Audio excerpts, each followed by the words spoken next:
Je suis ravie de modérer cette session avec Amandine Georges, car nous sommes toutes les deux, on se connaît depuis un petit moment, et je suis très contente aussi de modérer cette session parce qu'il y a une session donc pratique organisée par le groupe de travail de gastropédiatrie libérale qu'on est en train de mettre en place et qui s'étend, et on vous fera un retour encore plus l'année prochaine. Donc on a choisi ce sujet de rumination parce que c'est quelque chose qu'on voit vraiment énormément sur nos consultations de gastropédiatrie libérale. Je sais qu'à l'hôpital, vous en voyez aussi, mais nous, c'est extrêmement fréquent et c'est surtout après de pouvoir partager nos expériences à chacun pour savoir dans la pratique quelles sont les possibilités de traiter ces enfants et les aider. Donc on va faire les 3 topos les uns derrière les autres, ce qui sera plus simple. Et donc je vais appeler Solène pour commencer. Les questions seront donc à la fin. Solène Ganous, qui est gastropédiatre libérale à Créteil.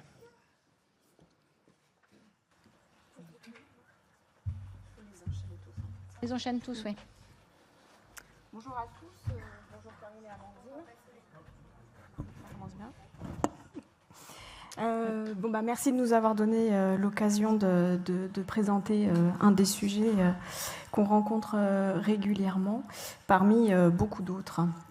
Donc le syndrome de rumination ou méricisme, quand l'évoquer? Alors on va commencer par une petite histoire, l'histoire de Yacine, 10 ans et demi, que j'ai rencontré au cabinet, qui n'avait pas d'antécédent chirurgical, médical ou allergique particulier, qui était l'aîné d'une fratrie de 2 et pas d'antécédent familial non plus.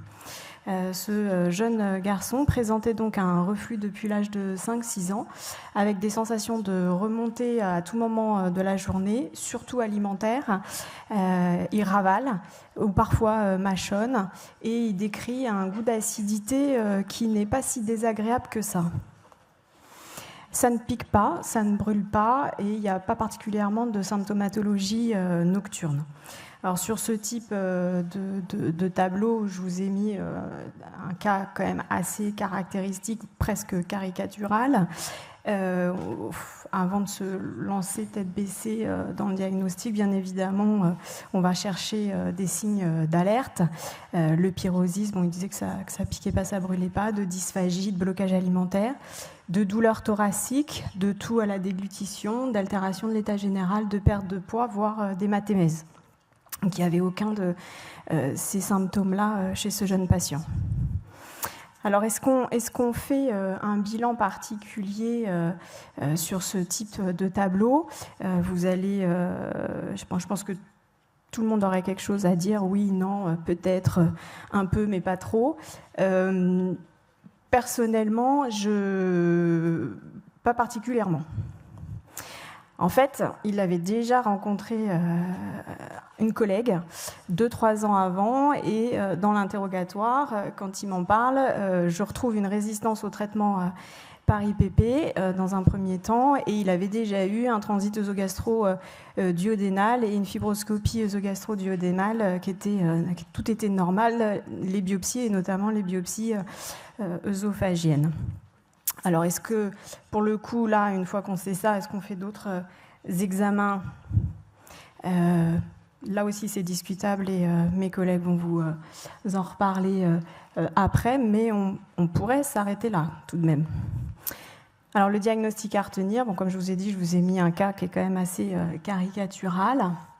Et donc, c'est le méricisme ou syndrome de rumination. Alors, un peu de culture, ça vient de l'étymologie du grec ancien, merukismos, qui veut dire rumination. Et en fait, on est face quand même à une pathologie qui est très transversale entre la psychiatrie et la gastro-entérologie. Et donc, je l'aborde d'abord sur le côté un peu plus psychiatrique. On reviendra à la gastro-entérologie pure après, avec comme explication un dysfonctionnement des interactions entre le cerveau et le tube digestif, avec une réponse à une souffrance psychologique préexistante. En fait, la rumination, elle serait considérée comme un pansement réconfortant dans la solitude le plus souvent initialement. Et c'est là où en fait il faut essayer de voir, alors nous on est face à des enfants, mais voir avec leur entourage, est-ce que quand on interpelle l'enfant ou le jeune adulte, l'adolescent, est-ce que le symptôme disparaît? Parce que souvent on leur demande, par exemple quand il est devant la télé, comment ça se passe, et quand vous l'interpellez, là il mâchonne moins, il ravale moins. Donc ça peut être un signe en faveur. Et dans ces situations où il y a un dysfonctionnement dans les interactions, on va aussi chercher une perturbation relationnelle et affective entre l'enfant et son entourage, une carence affective. Alors ça, c'est un petit peu plus valable chez les petits, chez les moins de 4-5 ans. Est-ce qu'il y a eu une dépression maternelle du postpartum? Est-ce qu'il y a eu une hospitalisation prolongée? Est-ce qu'on est dans un contexte de maltraitance? Et je ne sais pas si vous partagez cette expérience-là, mais moi j'en vois beaucoup dans les troubles du spectre autistique. Et donc là, ça révèle bien le tableau de difficultés relationnelles de l'enfant avec son entourage. Issu de ça, en fait, c'est également décrit dans la sphère psychiatrique comme un trouble du comportement alimentaire atypique. On va retrouver l'addiction, on va retrouver l'absence de compulsion alimentaire, on va retrouver la notion de plaisir et de double plaisir. Alors en fait, il y a le plaisir de faire remonter un bol alimentaire et d'avoir un deuxième plaisir d'aimer le goût.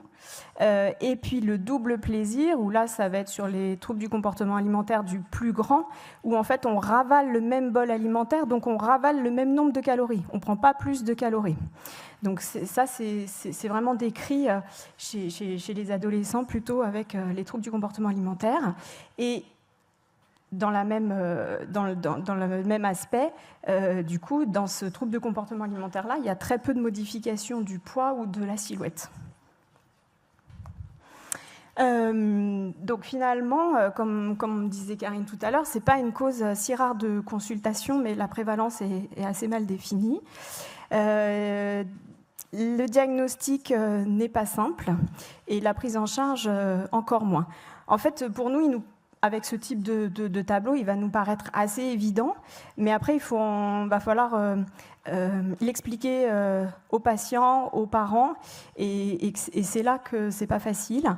Ça peut survenir à tout âge, dans les deux sexes, de façon identique, et ça a un impact négatif sur la qualité de vie des patients, de leur entourage. Souvent, les familles, elles sont excédées par ce qu'on peut... Moi, j'utilise beaucoup le mot tic pour expliquer aux enfants et aux familles ce que c'est, en fait, avec cette relation psychosomatique. Et donc, il y a des vraies détresses psychologiques avec les sentiments de honte, de culpabilité, des états dépressifs et parfois des idées suicidaires. Alors, une vision un petit peu plus gastro-entérologique. Donc, c'est un trouble fonctionnel qui fait partie de la classification dans les critères de Rome 4 depuis 2016. Et donc, on va le retrouver dans les maladies fonctionnelles gastro-duodénales dans le chapitre BB4 avec le syndrome de rumination.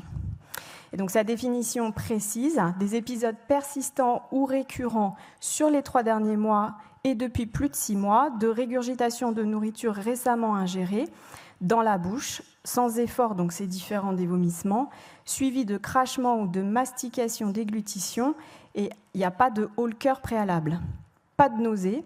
Des aliments sont souvent reconnaissables dans ce qui remonte, avec parfois un petit goût agréable. Et lorsque les remontées deviennent désagréables acides, en général, elles s'arrêtent. Il n'y a pas de régurgitation pendant le sommeil, il n'y a pas de symptômes pendant le sommeil, donc ça c'est un critère qu'on essaye de rechercher à l'interrogatoire à chaque fois. Et pas de réponse au traitement du reflux gastro-œsophagien. Alors nous, dans les recommandations, ce type de patients, on n'est pas censé les traiter par inhibiteur de la pompe à protons. C'est un phénomène qui est physiologique chez les mammifères ruminants, mais qui est anormal chez l'homme. Et initialement, son mécanisme a d'abord été étudié par les techniques d'électromyogramme qui avaient permis un petit peu de mettre en évidence le phénomène initiateur avec une contraction volontaire mais non perçue des muscles de la paroi abdominale, ce qui va avoir pour effet d'augmenter la pression intragastrique et finalement d'aboutir à un reflux.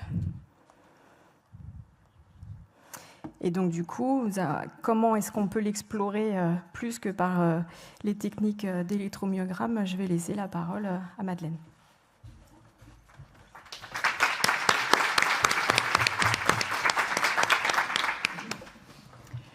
Donc, le but, ça va être de savoir est-ce que les examens complémentaires sont indispensables ou pas pour faire le diagnostic de méricisme et qu'est-ce que ça peut nous apporter si on en fait.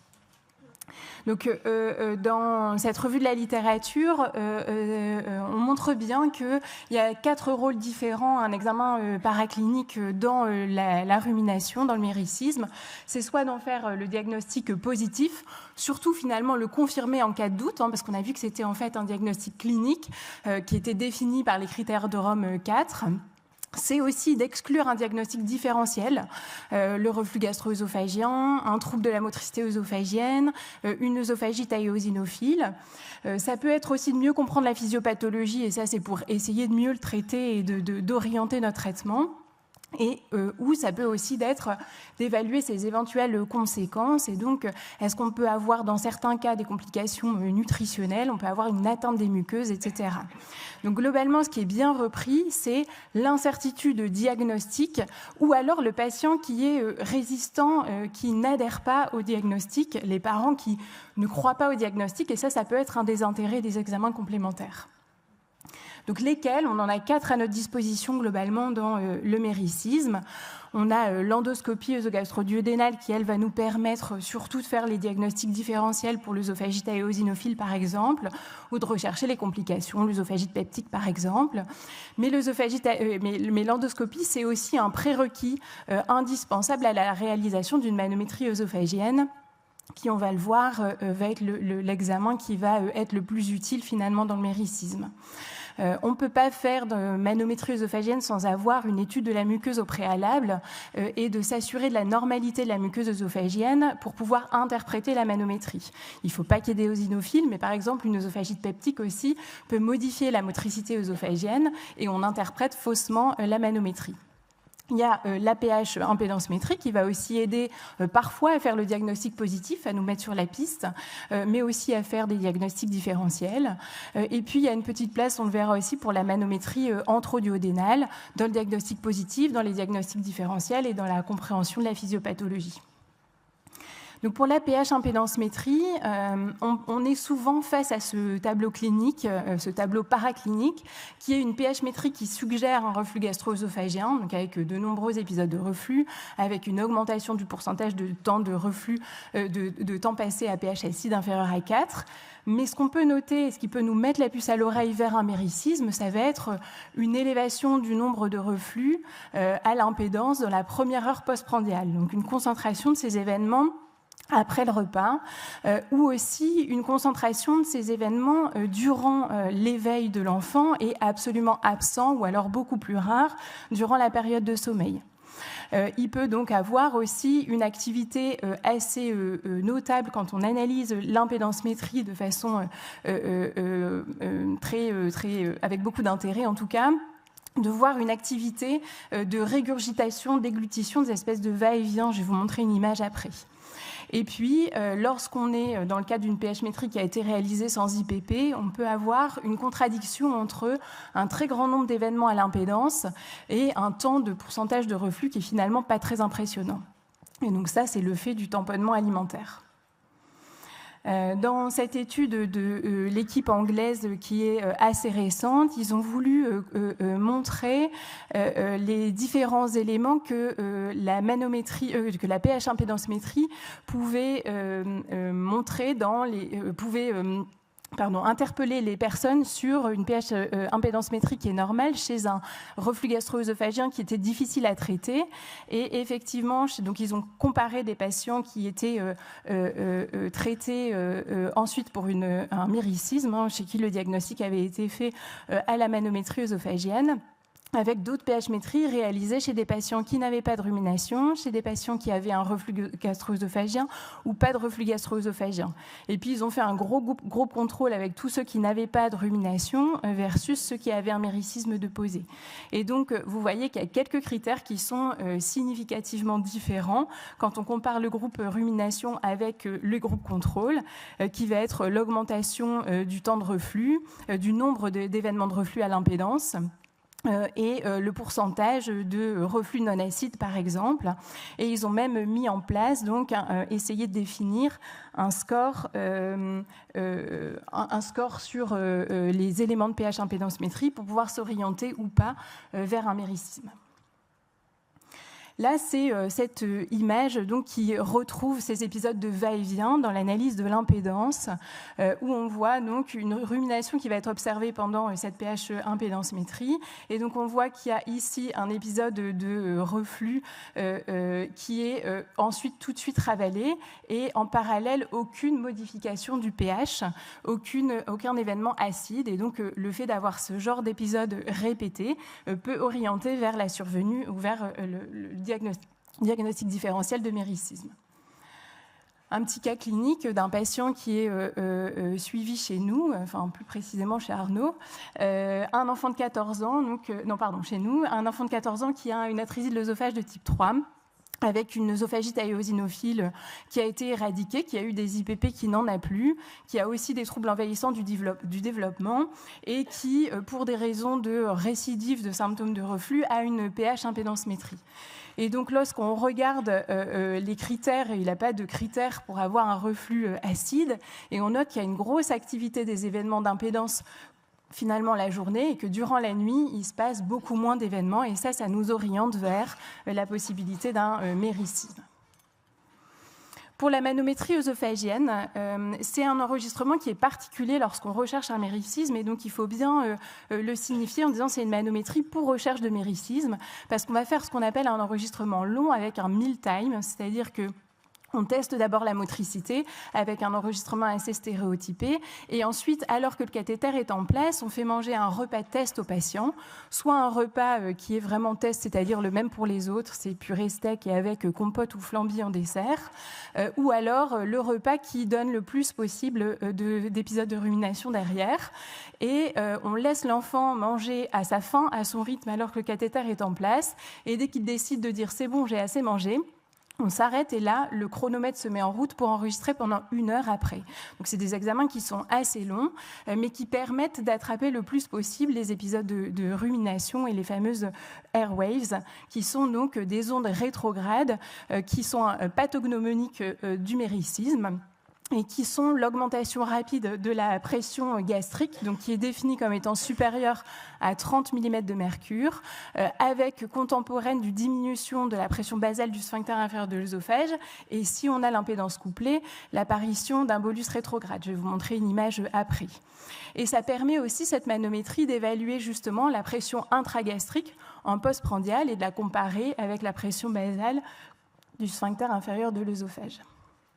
Dans cette étude récente qui a voulu montrer le rôle de la manométrie haute résolution pour justement identifier les ruminations le méricisme chez des patients qui n'avaient pas les critères typiques de Rome, et ben vous voyez que déjà il y a un bon nombre de patients donc chez qui on suspectait une rumination, et ceux chez qui on confirme le diagnostic de rumination qui n'avait pas été confirmé sur la manométrie. Et puis il y a un certain nombre de patients aussi chez qui on arrive à faire un diagnostic de méricisme alors qu'ils n'avaient pas les critères de Rome. Par exemple, c'était des régurgitations qui étaient présentes mais pas seulement après les repas.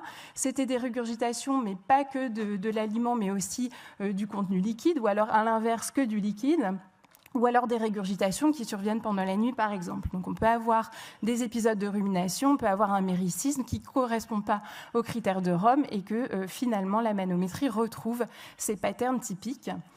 Là, c'est l'histoire d'un garçon de 8 ans qui a une histoire de reflux du petit enfant très classique, puis À l'âge de 6 ans, il a à nouveau un reflux gastro-œsophagien qui est traité par IPP, qui est résolutif, et puis il en est sevré, et puis il y a un intervalle libre, et à l'âge de 8 ans, sa maman l'amène en consultation parce qu'il a mauvaise haleine et qu'elle le voit ruminer. Et elle voit vraiment qu'il remonte des aliments, qu'il les ravale, et ça la dérange. Et puis lui, quand on l'interroge, il verbalise qu'il les aime bien, c'est remonté. On a essayé les IPP et puis c'est pas efficace. Et puis il a eu une pH impédance-métrie et sa pH impédance-métrie elle est très positive avec un index de reflux à 16,3%, 238 épisodes de remontée et qui sont en fait, ça interpelle à l'interprétation parce que c'est des remontées qui sont finalement uniquement diurnes et puis il y a quand même beaucoup d'épisodes de reflux. Et donc c'est pour ces raisons-là et parce qu'aussi il y avait des doutes, il y avait la rumination observée par les parents. Il y avait le fait que l'enfant, il dise qu'il aime bien ça. On dit, mais on va faire quand même une manométrie œsophagienne pour vérifier que ce ne soit pas un méricisme surajouté à son reflux. Donc vous avez en haut une image de manométrie œsophagienne classique, simple, c'est-à-dire avec l'analyse uniquement des pressions. Sur le plan anatomique, ici en haut, on a le sphincter supérieur de l'œsophage. Ici en bas, le sphincter inférieur de l'œsophage. Entre les deux, le corps œsophagien. Et donc ici, une déglutition avec la contraction pharyngée qui permet la contraction de l'œsophage et l'ouverture puis la fermeture derrière du sphincter inférieur de l'œsophage. Au plus on est sur des couleurs claires, au plus on est sur des pressions basses, au plus on monte dans les couleurs chaudes, au plus on va être sur des couleurs élevées. Donc si on observe ici ce qui se passe, là il y a une fin de déglutition, une petite fermeture du sphincter inférieur de l'œsophage qui finalement se rouvre assez vite. Et puis on ne sait pas trop ce qui se passe ici. Et puis là, il y a une déglutition. Mais ce qu'on note, c'est qu'il y a une pression ici qui augmente au niveau de l'estomac. Si on rajoute l'impédance-métrie, c'est l'image du bas, l'impédance-métrie, ça va être en rose, on va pouvoir avoir l'analyse du flux qui est surajoutée à l'analyse de la pression de la manométrie. Et donc ici, on voit un bolus qui a bien tombé vers l'estomac, et puis finalement, on voit ici un bolus qui remonte au moment de l'augmentation de pression et qui est chassé par la déglutition derrière. Donc, c'était une image de Airwaves. Une deuxième image chez un enfant de 2 ans et demi qui a un contexte d'un enfant issu de PMA qui a eu des difficultés alimentaires depuis la toute petite enfance, difficile à alimenter, inconfort, allergie aux protéines de lait de vache, on les enlève, on les remet, il y a certains symptômes qui disparaissent, mais pas tout. Il a un comportement vu par les orthophonistes de troubles de l'alimentation pédiatrique post-traumatique, un traumatisme non connu. Et puis, il vient parce qu'il a des régurgitations, un reflux gastro-œsophagien qui est sévère, qui résiste au traitement par IPP. Il a même nécessité une pause de sonde gastro-jéjunale parce qu'il ne grossissait pas et qu'on n'arrivait pas à le faire arrêter de grossir. On n'arrivait pas à le faire arrêter de régurgiter. Et donc, cet enfant, on s'est posé la question d'un diagnostic différentiel. Est-ce qu'on se trompe? Est-ce qu'il n'a pas un trouble moteur de l'œsophage? Donc, il avait eu bien sûr son endoscopie avant, pas d'œsophagite à éosinophile, et on lui fait une manométrie œsophagienne. Et donc, on recherchait un trouble moteur. On a trouvé une ECJU, donc c'est une difficulté d'ouverture du sphincter inférieur de l'œsophage intermittente. Et par contre, on observe ce genre de choses aussi chez lui. Il a dégluti ici, son sphincter inférieur est fermé, puis brutalement, il y a une augmentation de la pression intragastrique qui remonte jusque dans l'œsophage, une ouverture complète ici de son sphincter inférieur, et à nouveau une déglutition derrière et la refermeture de son sphincter inférieur. Donc ça, c'est aussi une image de Airwaves avec l'augmentation de la pression. Et quand on ajoute l'impédance, on voit aussi le bolus qui avait été chassé par la précédente déglutition. Il n'y avait plus rien dans l'œsophage. Et au moment de cette survenue de Airwaves, un bolus qui revient dans l'œsophage et puis qui est à nouveau dégluti. Un petit mot de la manométrie antroduodénale haute résolution. C'est aussi un examen sur lequel on peut faire le diagnostic de manométrie de méricisme.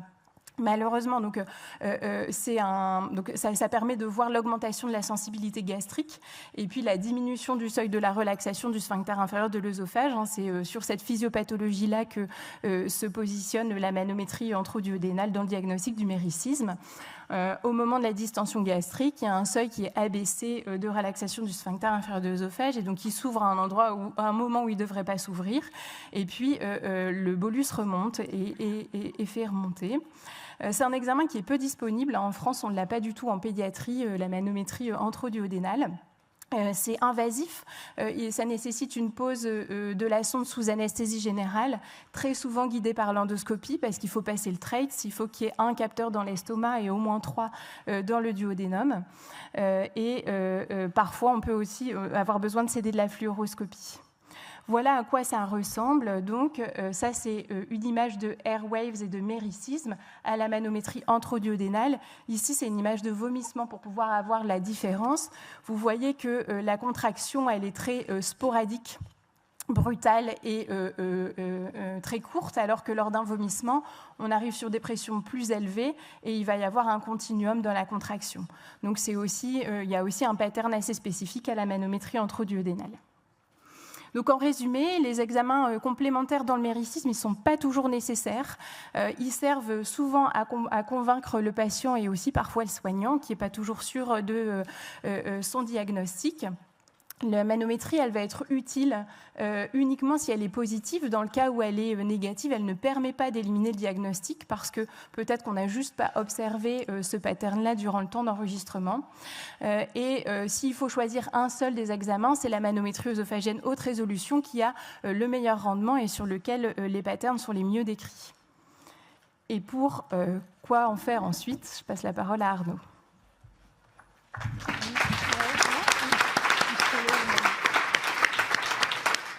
Merci Madeleine. Après avoir parlé du coup clinique, examen complémentaire, on va essayer de parler thérapeutique.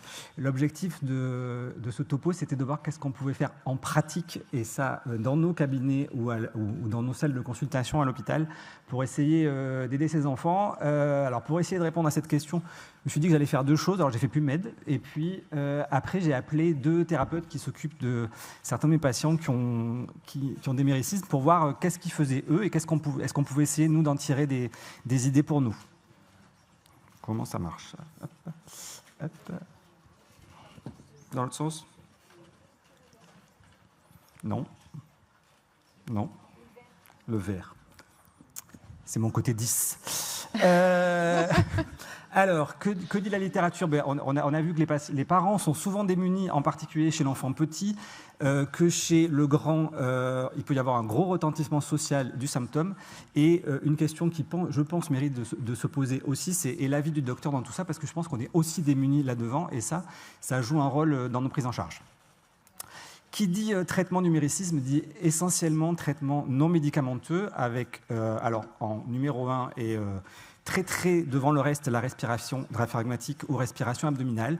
Et puis après, il y a tout un tas de prises en charge non médicamenteuses qui sont proposées ou décrites, peu étudiées, mais décrites en tout cas, comme la TCC, l'hypnose, la relaxation, la distraction, le chewing-gum, dont je sais Madeleine est friande, le ravalage, je n'ai pas trouvé de mot plus élégant pour le dire, et les conseils concernant la façon de manger, c'est-à-dire jouer sur les portions, jouer sur l'installation, le rythme. Mais en la première chose qui est décrite dans la littérature, c'est la respiration abdominale ou diaphragmatique, dont l'efficacité a été prouvée chez l'adulte. Alors, on a 2 grands types de respiration. La respiration thoracique qui met en jeu les muscles thoraciques hauts, et puis la respiration diaphragmatique. Alors, comme j'ai pas beaucoup de temps, en 30 secondes, tout le monde, une main sur le thorax, la deuxième sur le ventre. Vous inspirez, bouche fermée par le nez en faisant gonfler votre ventre. Vous expirez par la bouche en dégonflant votre ventre. Et la respiration diaphragmatique, c'est ça. Ça fait baisser le diaphragme. C'est une respiration qui est plus lente, qui est plus progressive, qui permet une meilleure oxygénation et qui diminue également l'anxiété, ce qui est important dans le méricisme. Puisque dans le méricisme, le mode d'action, il est double. Il y a un mécanisme primaire, le fait de respirer comme ça, en faisant baisser son diaphragme, ça amène une réponse antagoniste à la contraction abdominale qui va provoquer le méricisme. Ça va diminuer la pression intragastrique et ça va augmenter la pression à la jonction œsogastrique. Ça, c'est le mécanisme primaire. Et puis, il y a un mécanisme secondaire qui, en fait, il y a une amélioration de la relaxation, il y a une diminution de l'anxiété, et comme on a vu qu'il y a de gros facteurs psychologiques qui peuvent être ajoutés, ça joue aussi à ce niveau-là. Respiration diaphragmatique et enfant, est-ce qu'il y a des limites? Oui, parce qu'il faut quand même la participation active de l'enfant. Il faut qu'il comprenne, il faut qu'il maîtrise la technique, ce qui, on a parlé des TSA, n'est pas toujours facile. Mais en même temps, ce qu'on peut se dire, c'est que respiration diaphragmatique, pas d'effet secondaire. On ne va pas faire une bêtise en faisant de la respiration diaphragmatique.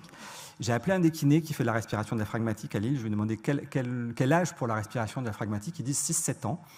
Et je ne pensais pas qu'on pouvait si tôt. Mais j'étais assez surpris, mais ça veut dire qu'on peut commencer assez jeune.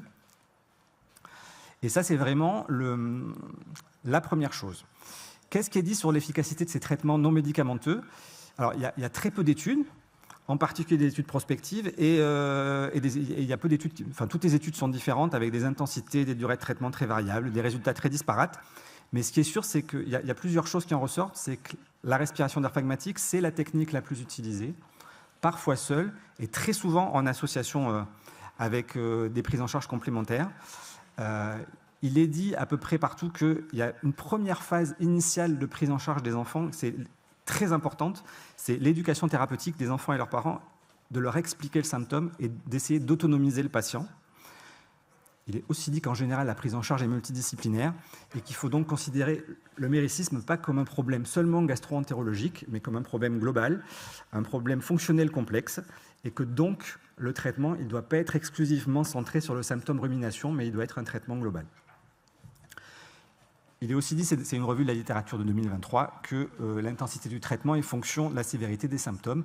La majorité des patients sont suivis en ambulatoire, et il y a effectivement des cas sévères qui peuvent nécessiter une prise en charge hospitalière. Alors, on a beaucoup parlé du non médicamenteux. Alors, médicamenteux, ça va aller très vite. La seule chose dont on parle un peu, c'est le baclofène, qui augmente la pression et diminue les relaxations inappropriées du sphincter inférieur de l'œsophage.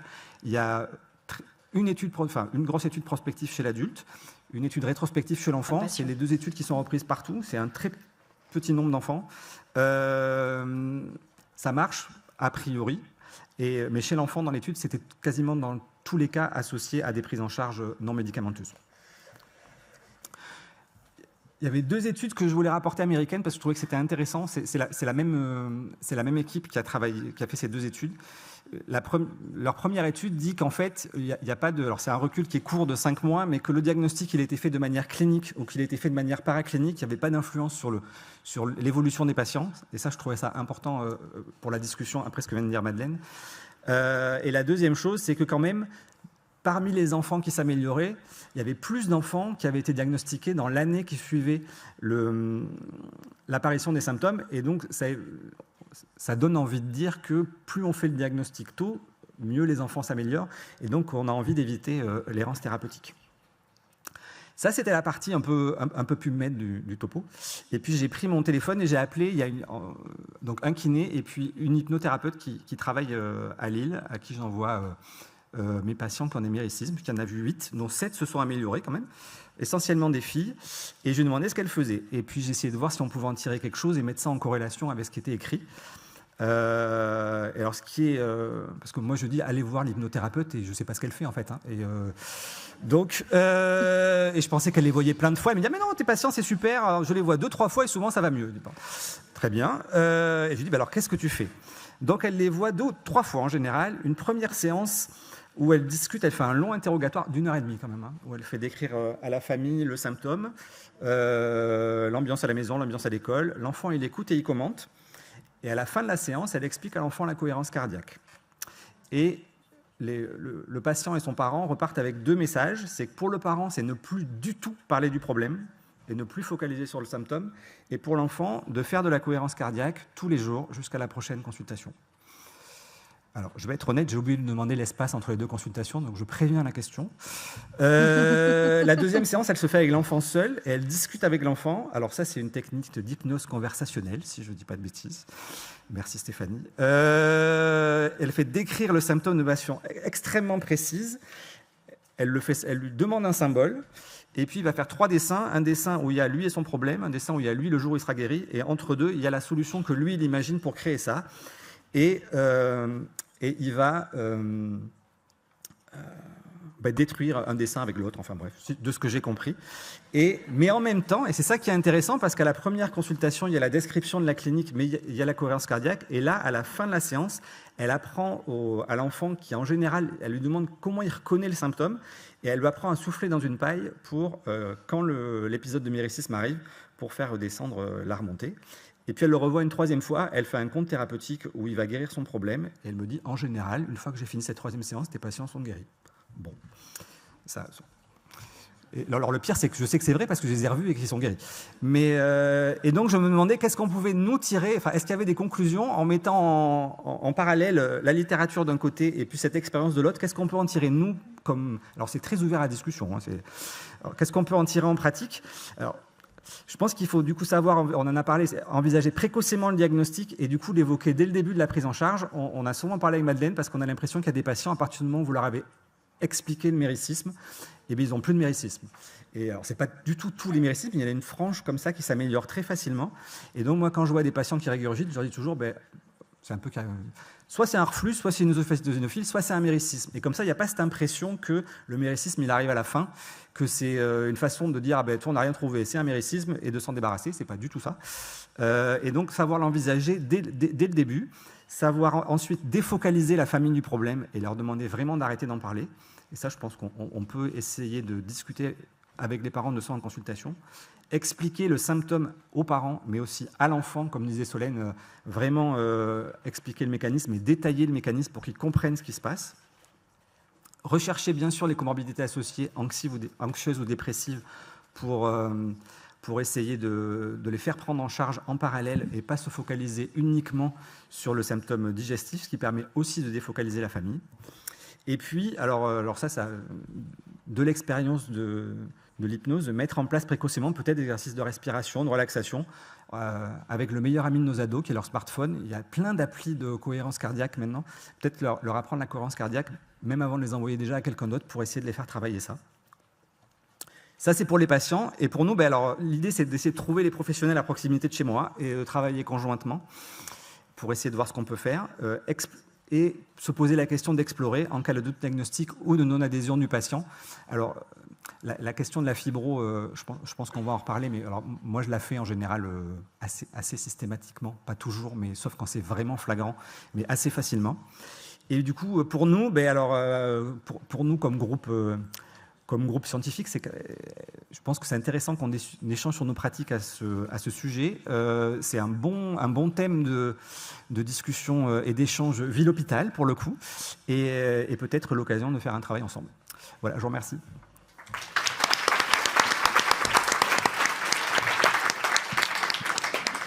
Merci. On va vous rappeler tous les trois, et si vous avez des questions à poser à nos trois intervenants.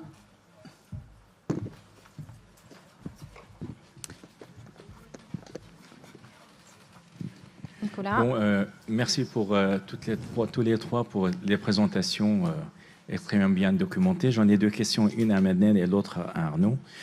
Madeleine, tu sais, donc, quand je t'envoie les patients, assez souvent, cliniquement, ils font le diagnostic, mais on voulait la confirmation de diagnostic, et je suis d'accord avec toi et avec Arnaud qu'il faut faire une endoscopie de principe de base, et surtout avec des biopsies étagées pour éliminer une maladie sous-jacente. Mais tu insistes, est-ce qu'il faut faire pH impédensométrie? Moi, mon problème avec les parents, j'aurais du mal à faire donc justifier un deuxième examen. Et la deuxième question à Arnaud, donc il revient avec Madeleine, on a le diagnostic, ouf. Quand je commence à parler, donc il faudra de la kiné, de l'hypnose et donc la distraction, les parents me disent que ça, pas de médicaments. Et je passe mon temps à expliquer, il sort de ma consultation pas convaincu. Comment faire? Merci. Pour la place de la pH impédensométrie dans le diagnostic, non, pas systématiquement.